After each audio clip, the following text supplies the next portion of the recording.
Hello everyone, welcome back to our channel future study. तो guys, इस video में BA program semester first के student है, due as well NCBF college student जो आपका discipline subject है एजुकेशन, समकालीन भारत में शिक्षा। इसके इंपॉर्टेंट क्वेश्चन भी आंसर आपको इस वीडियो में बताने जा रहे हैं सेमेस्टर फर्स्ट के स्टूडेंट के लिए, और ये क्लासेस हमारी फर्स्ट है। इससे पहले हमने एक इम्पोर्टेंट क्वेश्चन की वीडियो बता चुके हैं, उसमें 20 इंपॉर्टेंट क्वेश्चन है, उस वीडियो को देख लीजिएगा, लिंक आपको डिस्क्रिप्शन बॉक्स में दे देंगे। क्वेश्चन जो आपके उन्हीं में से बनेंगे। तो देखिए, इसमें जो आपकी यूनिट फर्स्ट है उसके हमने इंपॉर्टेंट क्वेश्चन भी आंसर दिया है। तो देखिए, इसमें क्वेश्चन क्या है, आपके पेपर में किस टाइप से पूछे जाएंगे। फर्स्ट क्वेश्चन है जो आपका, अंग्रेजी शिक्षा ने हमें गुलाम बना दिया है। महात्मा गांधी को इस बात की पूरी जानकारी थी कि औपनिवेशिक शिक्षा ने भारतीयों के मन में हीनता की भावना पैदा की। गांधी जी की नई तमिल के संदर्भ में चर्चा करें। सेकंड क्वेश्चन है, गांधी जी का जीवन परिचय, उनके शैक्षिक दर्शन, शिक्षा के महात्मा पर उनके विचार, उनकी नई शिक्षा नीति तथा मोटे सारे स्कूल की व्याख्या पर प्रकाश डाले। थर्ड क्वेश्चन है, गांधी जी के शिक्षा दर्शन का वर्णन कीजिए और उनकी शिक्षा के उद्देश्यों को समझाइए। आपको ये तीनों क्वेश्चन का आंसर इसी वीडियो में मिलेंगे। क्वेश्चन थोड़े बहुत चेंज किए गए, लेकिन आंसर आपको सेम लिखना है। तो क्वेश्चन इन तीनों में से कुछ भी आता है तो आप ये लिख सकते हैं।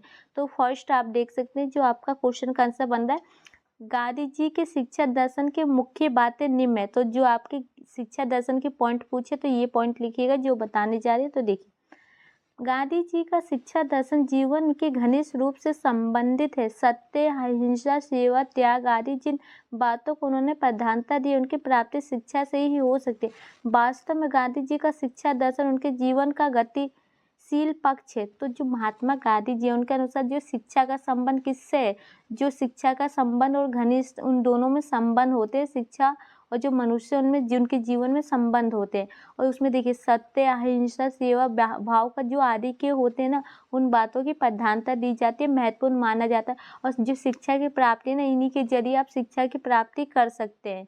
ठीक है। सेकंड पॉइंट देखिए, गांधी शिक्षा को मानव व्यक्तित्व के स्वैगिक विकास का साधन मानते हैं और कहते हैं कि शिक्षा द्वारा बालक बालिकाओं में सभी प्रकार के गुण का विकास होता है और योग्य नागरिक बनाने का निर्माण होता है। तो जो महात्मा गांधी ये बताते हैं कि जो बच्चे हैं ना, अपना स्वैगिक विकास कर सकते हैं किसके जरिए, तो शिक्षा के द्वारा।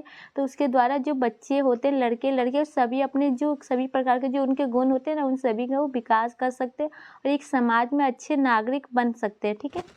थर्ड पॉइंट है, गांधी साक्षरता मात्र को शिक्षा नहीं मानते तथा वह 7 वर्ष की अनिवार्य और निःशुल्क शिक्षा प्रदान करने की मांग करते। तो गांधी जी द्वारा ये भी बताया जा रहा है कि जो 7 साल तक बच्चों को निःशुल्क मतलब फ्री में शिक्षा देने की कोशिश की जाए और शिक्षा दी जाए, उनकी मांग करते हैं।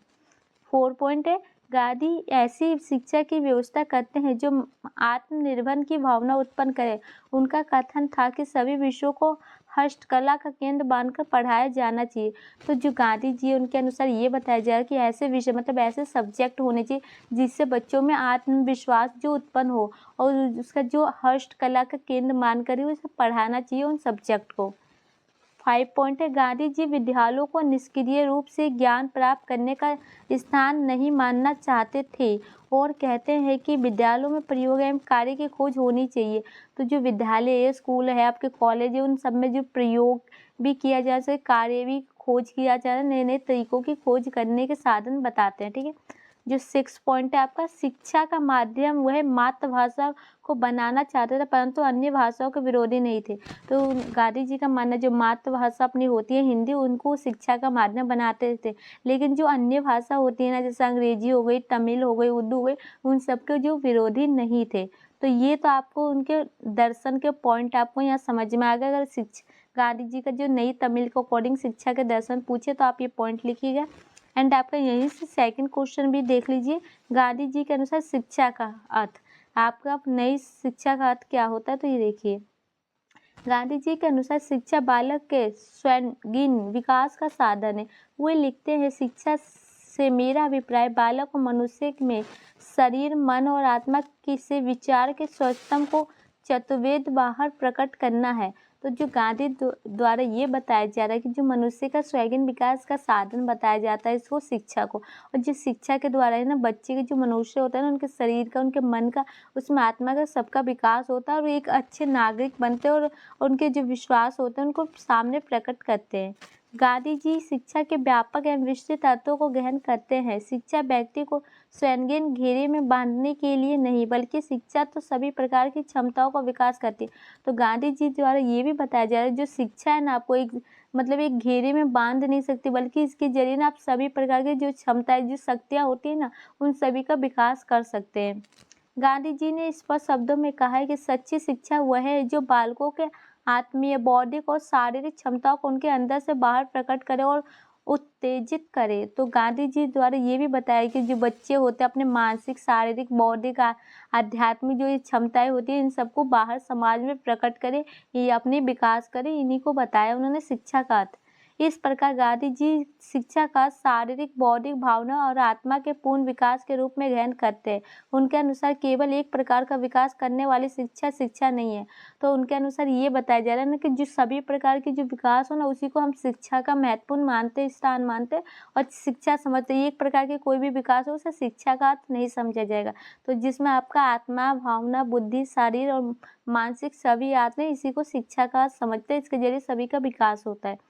अब देखिए गांधी जी के अनुसार शिक्षा का उद्देश्य, जो इनके उद्देश्य क्या है तो निम्नलिखित है। तो यहाँ पॉइंट लिखिए। तो देखिए फर्स्ट पॉइंट है आपका शारीरिक विकास, कि जो आपके शरीर का विकास होगा। शारीरिक विकास महात्मा गांधी का शिक्षा दर्शन के अनुसार छात्रों को शारीरिक शिक्षा भी प्रदान की जानी चाहिए। शिक्षा ऐसी होनी चाहिए जिससे बालक के शरीर का विकास होना चाहिए, क्योंकि उनके अनुसार स्वस्थ शरीर में ही स्वस्थ मस्तिष्क का निर्माण होता है। इसलिए सबसे पहले उन्हें शारीरिक विकास पर बल दिया है। तो आपको पता चला जो महात्मा गांधी जी शारीरिक विकास को महत्वपूर्ण स्थान मानते, उन पर बल देते शिक्षा में जो योगदान के लिए। अगर आपका शरीर अच्छा होगा तो आपको स्टडी करने में मन लगेगा, अपनी बुद्धि का प्रयोग कर सकते हैं। आपका शरीर अच्छा होगा तो मानसिक जो शक्ति है, क्षमता, उसका जो प्रयोग कर सकते हैं। तो सबसे पहले है शारीरिक विकास। सेकंड है आपका मानसिक एवं बौद्धिक विकास। गांधी जी के अनुसार जिस प्रकार शारीरिक विकास के लिए शिशु को माँ के दूध की आवश्यकता होती है, उसी प्रकार मानसिक विकास के लिए शिक्षा की आवश्यकता होती है। तो आपको समझ में आया, जो मानसिक विकास शिक्षा के जरिए ही आप कर सकते हैं। जिस प्रकार जो बच्चे होते हैं, छोटे बच्चे, अगर उसके अपने शारीरिक विकास के लिए जो अपने माता के दूध की आवश्यकता होती है, उसी प्रकार जो शिक्षा का विकास करने के लिए आपको चाहिए शिक्षा, मानसिक विकास एवं बौद्धिक विकास करने के लिए। थर्ड पॉइंट है व्यक्तिगत एवं सामाजिक विकास। गांधी जी व्यक्ति और समाज के विकास पर बल देते हैं। सामाजिक विकास से तात्पर्य मनुष्य को समाज में प्रेम और मानव मात्र की सेवा करने से आत्मिक विकास संभव है। तो पहला तो अपने व्यक्तित्व का विकास करना चाहिए, जो महात्मा गांधी जी ये बताते हैं, जो समाज में रहकर अपना विकास करे और मनुष्य को ना समाज के प्रति प्रेम भावना रखनी चाहिए, मानव के मात्र सेवा उत्पन्न करना चाहिए और सभी का विकास करना चाहिए। 4 पॉइंट है सांस्कृतिक विकास। गांधी जी आध्यात्मिक विकास के लिए संस्कृति के ज्ञान की आवश्यकता पर विशेष बल देते हैं। उनके अनुसार शिक्षा दर्शन में संस्कृति की अहम भूमिका होती है। तो जो आपकी सांस्कृतिक विकास में शिक्षा के जो दर्शन में महत्वपूर्ण भूमिका अदा करती है। 5th पॉइंट है नैतिक एवं चारित्रिक विकास। गांधी जी के माध्यम से बालक में सत्य, अहिंसा, ब्रह्मचार्य, आश्वास, अपरिग्रह और निर्भरता आदि गुणों का विकास होना चाहिए। तो इसमें यह अहिंसा मतलब कि किसी से लड़ाई झगड़े नहीं चाहिए, हमेशा सत्य बोलना चाहिए। और स्वास्थ्य के जो अस्वास्थ्य होते हैं, मतलब जो उसकी भावना नहीं होनी चाहिए, आपको एकदम अच्छे सच्चाई की राहों पर चलना चाहिए और सभी गुणों का जो विकास करना चाहिए। 6 पॉइंट है व्यावसायिक विकास।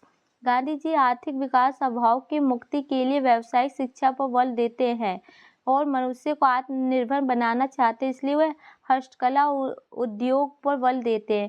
तो जो गांधी जी के अनुसार जो व्यावसायिक काम धंधे होते हैं उस पर भी बल देते हैं और मनुष्य को आत्मनिर्भर मतलब अपनी खुद के पैरों पर खड़ा करना चाहते हैं, और वो हस्तकला के अकॉर्डिंग, उद्योग धंधे के अकॉर्डिंग बल देते हैं कि उसके जरिए लोग अपना विकास कर सकते हैं, अपने व्यवसाय काम धंधे कर सकते हैं। 7 पॉइंट है आपका 7 पॉइंट है आध्यात्मिक विकास। गांधी जी ने मनुष्य जीवन का अंतिम उद्देश्य मुक्ति, आत्म सहानुभूति, वे आत्मबोध मानते हैं। गांधी जी ने ज्ञान, कर्म, भक्ति और योग पर सम्मान बल देते हैं और यह अहिंसा, सत्याग्रह को मूर्त रूप प्रदान करते हैं। तो जो गांधी जी द्वारा जो आत्म सम्मान होते हैं, आत्मबोध होते हैं, उनको महत्व दिया जाता है। ठीक है। और यहाँ पर देखिए जो गांधी जी की जो शिक्षा दर्शन की विशेषता भी होती है तो वो निम्नलिखित होती है। तो यहाँ पर कुछ विशेषता लिखिए। देखिए तो जो आपको यहाँ फर्स्ट पॉइंट दिख रहा है, गांधी जी ने शिक्षा का उद्देश्य व्यक्ति में निहित पूर्णता को उभारना बताया। अतः उनके शिक्षा दर्शन का आधार तो आदर्शवाद था। तो जो शिक्षा दर्शन का आधार क्या है? आदर्शवाद है। सेकंड है, वे बालक में सहयोग, पारस्परिक प्रेम, आध्यात्मिक मूल्यों के विकास तथा चारित्रिक विकास पर बल दिया। इनके लिए इतना निष्ठा, सहनशीलता जैसे गुणों का विकास करने के पक्ष में थे। तो जो बालक होते हैं, जो मनुष्य होते हैं ना, उसका अपना सहयोग की भावना, प्रेम की भावना, जो चरित्र का विकास करना, मानसिक विकास करना, बौद्धिक, इन सभी के ऊपर उन्होंने बल दिया है, उसका प्रयोग करने की बात की है। थर्ड पॉइंट है, उन्हें और संयम, कष्ट एवं त्याग क्यों ना करना पड़े, वे शारीरिक, चारित्रिक एवं बौद्धिक विकास के समर्थक थे। तो जो गांधी जी के कितना भी कष्ट के सामना करना पड़े, कितना भी त्याग करना पड़े, लेकिन वो जो शारीरिक होता है ना, बौद्धिक होता है, उन विकास के जो समर्थक थे, उनके पक्ष में थे। उनका मानना था कि परिश्रम के प्रतीक निष्ठा आर्थिक विकास का माध्यम है। अगर आज जब तक आप परिश्रम नहीं करेंगे तो आर्थिक विकास नहीं होगा, तो आपको ये करना चाहिए। ठीक है, अब निष्कर्ष में आप क्या लिख सकते हैं? तो देखिए, गांधी जी ने शिक्षा समृद्ध विचार, उनके अनुसार शिक्षा प्रणाली ऐसी हो जो कि व्यक्ति को अच्छे बुरे का ज्ञान प्रदान करे और उसे नैतिक बनाने के लिए प्रेरित करे। तो जो गांधी जी के अनुसार शिक्षा की व्यवस्था ऐसी होनी चाहिए ना कि जो बच्चों को सही गलत की पहचान हो सके। ठीक है, वे शिक्षा को मानव के स्वैगिन विकास का सशक्त माध्यम बताते हैं। अतः योजना में उन्हें प्रथम 7 वर्षों की शिक्षा को निःशुल्क एवं अनिवार्य किए जाने पर बल दिया। तो जो बच्चों के विकास के लिए ना, सबसे पहले स्वैगिन विकास के लिए जो शिक्षा बहुत ज़्यादा जरूरी है, और जो बच्चों को निःशुल्क शिक्षा प्रदान की जानी चाहिए, उनके ऊपर भी उन्होंने योजना बनाई, उनके ऊपर बातों पर जोर दिया। तो यहाँ पर फाइनली इस क्वेश्चन का आंसर कंप्लीट हो गया, जो आपका क्वेश्चन फर्स्ट है। ये क्वेश्चन आपके पेपर में आने के चांस 90% है, तो आप वीडियो को 1 से 2 बार देख लीजिएगा।